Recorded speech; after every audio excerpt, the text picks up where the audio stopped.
Dukung berdua. Ini usir ini. Ini provokator nih, usir nih.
Aku jalan. Dipegang.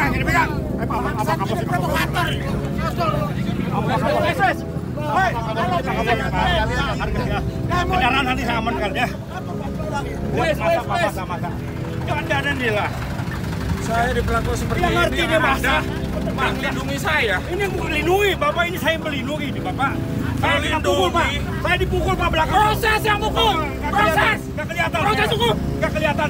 Aparat negara sampai dipukul. Proses hukum. Udah. Negara harus benar. Gak jadi masalah udah. Gak bisa begitu, Iya, Pak, caranya. Masa, Pak. Ya tolong ya. Anda penegak hukum gak melindungi rakyat. Ini saya udah melindungi, Bapak. Makanya proses hukum yang pukul. Proses hukum yang pukul. Saya melindungi Bapak. Jadi Bapak jangan seenaknya tidak saya melindungi. Siapa yang seenaknya? Ini saya melindungi Pak, Bapak. tolong hargai, Pak. Tolong hargai. Hei. Pak, hargai untuk bus Anda siapa? Saya mau Bapak saya. Mana ini yang kotanya? Tandanya mana? Sudah tahu. Bapak itu siapa? Mana yang Bapak itu siapa? Pulang. Udah. Besok pulang ya. Udah Bapak ayo Bapak. Jangan pulang kantor. Tolong menjual. Hei, mundur semuanya. Jangan ganggu saya punya tempat kerja. Silakan. Kalau mau apa silakan ke kantor. Ke kantor aja. Enggak, ke kantor aja, ke kantor.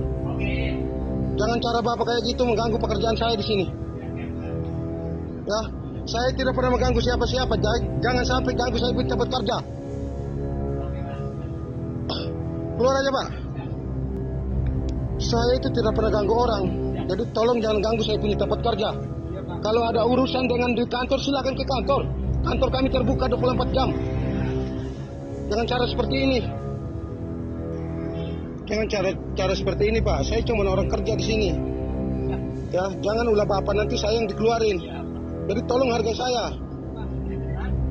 Ya, jangan cara Bapak kayak gitu. Ya. Imbas Konsinudin dikeroyok, ribuan warga Tangerang semakin beringas untuk mendesak Prabowo segera mencabut izin proyek PIK 2. Assalamualaikum warahmatullahi wabarakatuh. Halo Sobat RJ semuanya. Selamat datang kembali di channel kami. Channel yang selalu setia berjuang untuk kebenaran dan membongkar ketidakadilan. Kali ini kita akan membahas situasi polemik PSN PIK 2 yang semakin kesini semakin terungkap ke permukaan. Proyek pemukiman para kaum elit yang dilabeli PSN oleh Jokowi ini di sini semakin menambah daftar panjang kerusakan lingkungan dan perampasan tanah-tanah rakyat di pesisir Tangerang.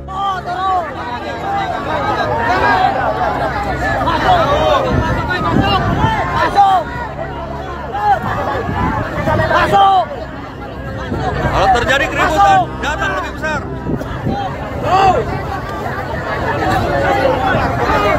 Masuk.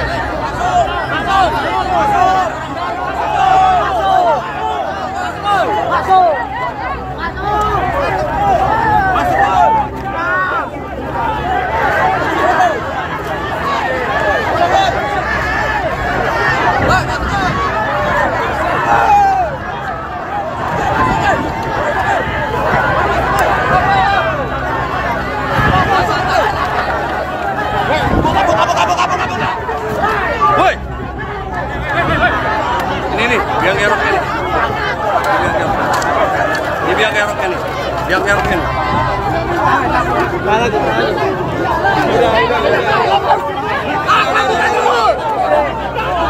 Biang kerok ini.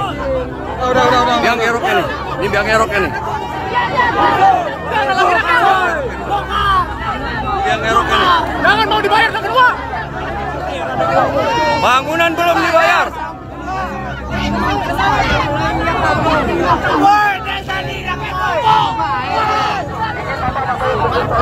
Ini harus turun lebih besar nih. Se-Indonesia.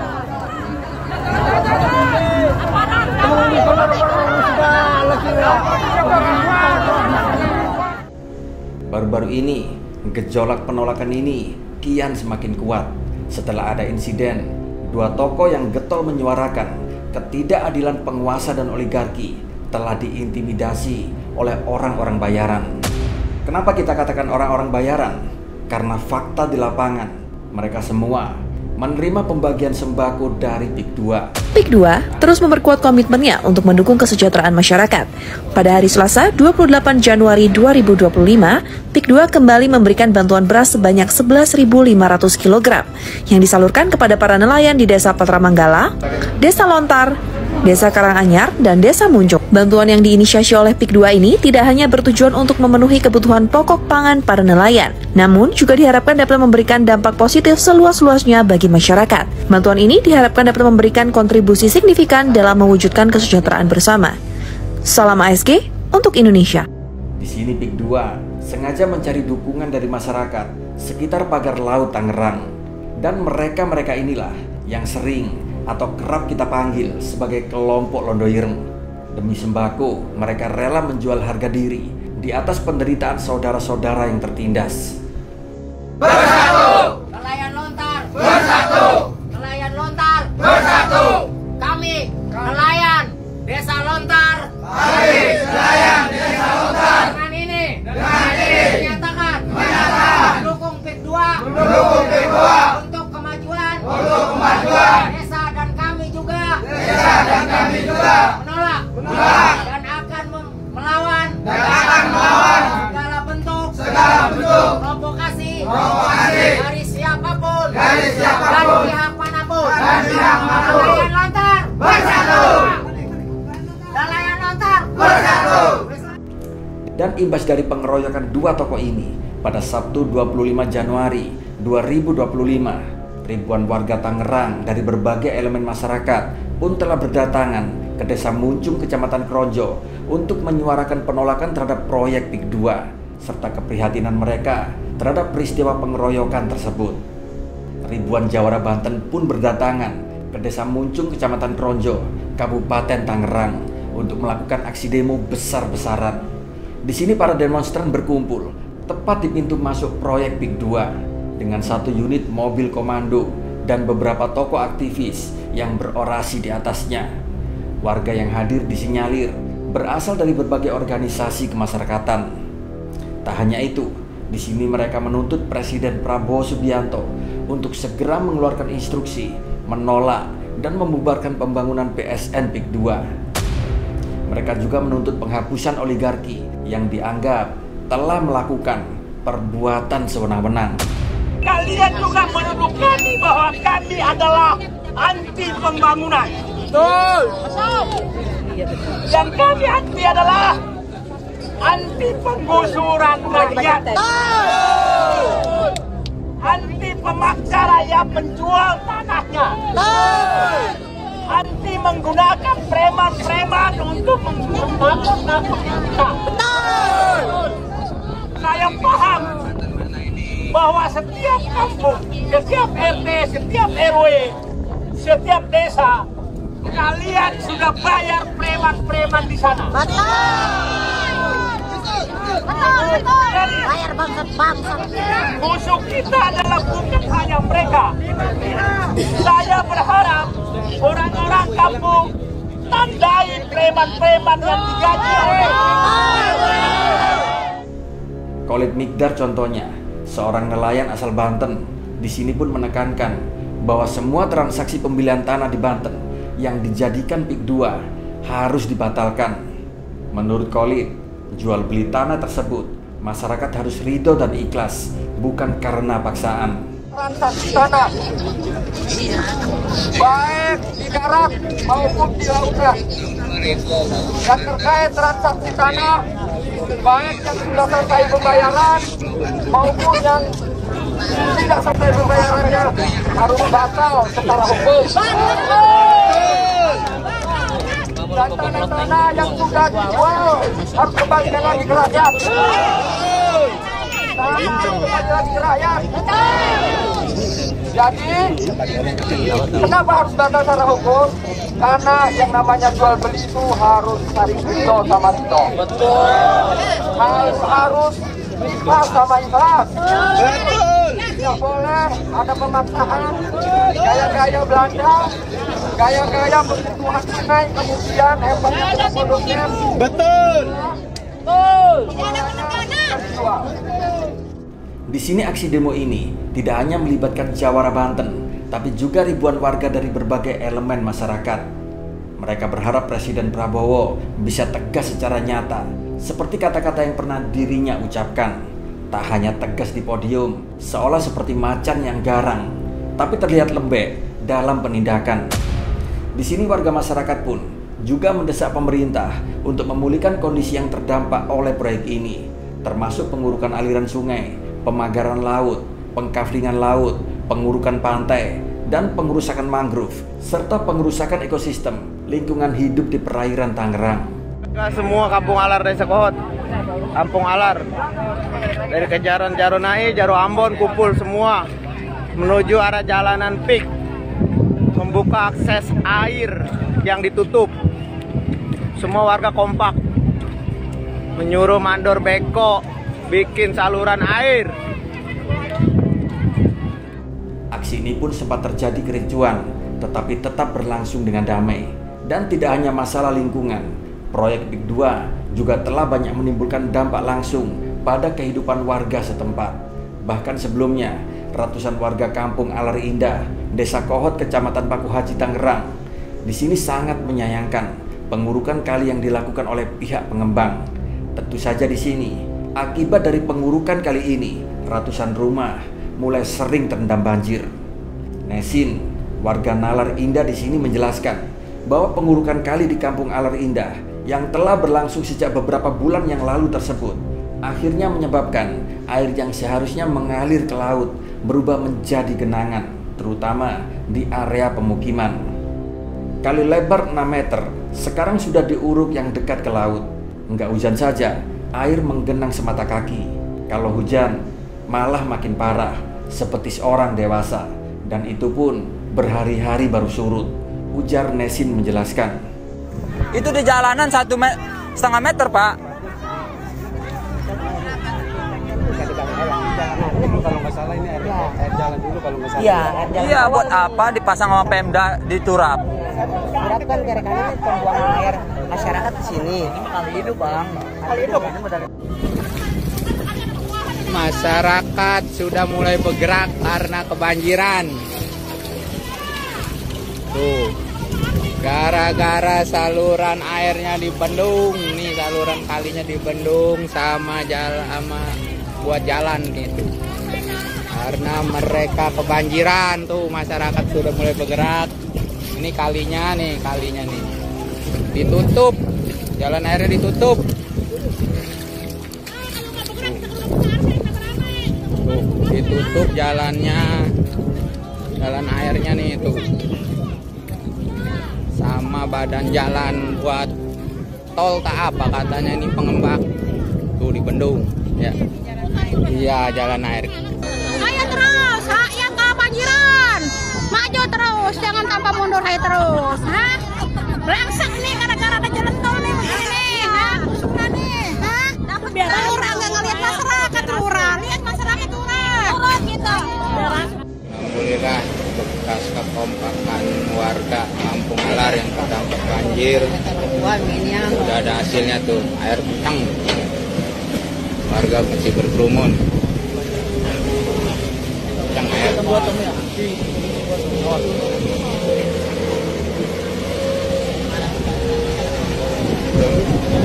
Muka-muka teraniaya nih. Ini muka-muka teraniaya. Alhamdulillah udah keluar air.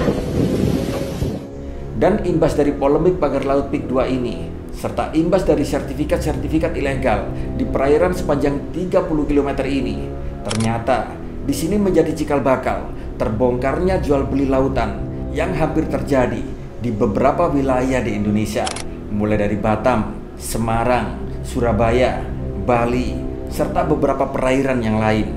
Di sini pun publik, baik masyarakat, para aktivis, para cendekiawan, serta para civitas akademika telah ramai-ramai membongkar dan menolak penerbitan sertifikat laut ini. Tentu saja, desakan publik ini membuat baik Kejaksaan Agung, Polri, serta KPK yang sebagai lembaga hukum pun merasa tersudut. Tuntutan ini pun kian hari kian semakin meluas, hingga mau tidak mau lembaga-lembaga hukum ini harus segera melakukan penyelidikan, yaitu terkait dugaan adanya tindak pidana dalam penerbitan HGB dan SHM di laut. Saudara, kasus pagar laut di Tangerang yang merembet ke proyek strategis nasional PIK 2 menyeret sejumlah nama besar. Bareskrim Polri juga tengah mengumpulkan barang bukti terkait penerbitan hak guna bangunan. Kami menduga adanya perbuatan-perbuatan pelanggaran, yaitu berupa pemalsuan dan lain sebagainya. Ini yang menjadi dasar kami selanjutnya dalam proses penyelidikan. Dugaan terkait pasal 263 KUHP, kemudian pasal 264 KUHP, dan kami juga menerapkan undang-undang pencucian uang. Dan terbukti, baik Kejaksaan Agung, Polri, dan KPK saat ini pun mulai diterjunkan untuk mengusut tuntas kasus ini. Bareskrim Polri bahkan mengarahkan penyelidikannya ke dugaan tindak pidana pencucian uang atau TPPU. Di sini pun Masyarakat Anti Korupsi Indonesia atau MAKI juga telah melaporkan adanya pemalsuan dalam penerbitan HGB maupun SHM di atas laut tersebut yang diperjualbelikan untuk pemagaran laut Tangerang. Koordinator MAKI, Bonyamin Saiman, bahkan menegaskan bahwa penerbitan surat-surat kepemilikan lahan di atas laut tersebut adalah palsu karena garis pantai di kawasan tersebut tidak berubah sejak 1970 hingga saat ini. Bareskrim Polri bahkan menduga bahwa pengajuan sertifikat HGB dan sertifikat SHM di area pagar laut di Tangerang ini disinyalir telah menggunakan girik palsu. Diketahui, area pagar laut di Tangerang yang sepanjang 30 km ini sudah memiliki sertifikat HGB serta SHM, termasuk 234 bidang atas nama PT Intan Agung Makmur, 20 bidang atas nama PT Cahya Inti Sentosa, 9 bidang atas nama perseorangan, dan 17 bidang SHM yang berasal dari girik. Desakan publik serta warga Tangerang ini telah memaksa seluruh aparat penegak hukum untuk bergerak menyelidiki. Dan saat ini, Kejagung, KPK, dan Bareskrim telah memulai penyelidikan, yaitu terkait dugaan tindak pidana korupsi. Di sini pun, publik juga menduga kuat bahwa mantan Presiden Jokowi tentu saja akan terseret kasus ini karena penetapan PSN proyek PIK 2 ini diduga atas hadiah Jokowi. Dan penerbitan HGB di atas laut yang cacat hukum ini pun terbit di era Jokowi. Sobat RJ semuanya, kita semua tahu bahwa proyek PIK 2 dan pemasangan pagar laut ini telah menimbulkan dampak negatif yang sangat begitu besar, terutama bagi warga Tangerang. Desakan warga untuk mencabut proyek ini adalah suara yang harus didengar. Di sini Presiden Prabowo selaku kepala pemerintahan dan selaku presiden tentu saja harus berpihak kepada rakyat jelata, bukan kepada oligarki yang hanya mencari keuntungan pribadi. Semoga saja di era kepemimpinan Presiden Prabowo saat ini benar-benar hukum bisa ditegakkan seadil-adilnya, tidak tajam ke bawah dan tumpul ke atas. Di sini Pak Prabowo harus sadar bahwa dirinya dipilih rakyat, tentu saja harus berjuang demi rakyat, harus membela kepentingan rakyat, bukan membela kepentingan segelintir para elit. Terima kasih telah menonton video ini. Jangan lupa like, komen, dan subscribe channel ini agar kalian tidak ketinggalan info-info terbaru tentang ketidakadilan yang terjadi di negeri ini. Dan kata-kata hari ini, Plato mengatakan, tugas seorang pemimpin adalah bukan untuk memenuhi keinginannya sendiri, tetapi untuk memastikan kebahagiaan rakyatnya. Di sini, seolah Plato menekankan bahwa tujuan utama seorang pemimpin adalah untuk memastikan kebahagiaan dan kesejahteraan rakyatnya, bukan untuk memenuhi keinginan pribadi maupun keinginan para oligarki. Wassalamualaikum warahmatullahi wabarakatuh.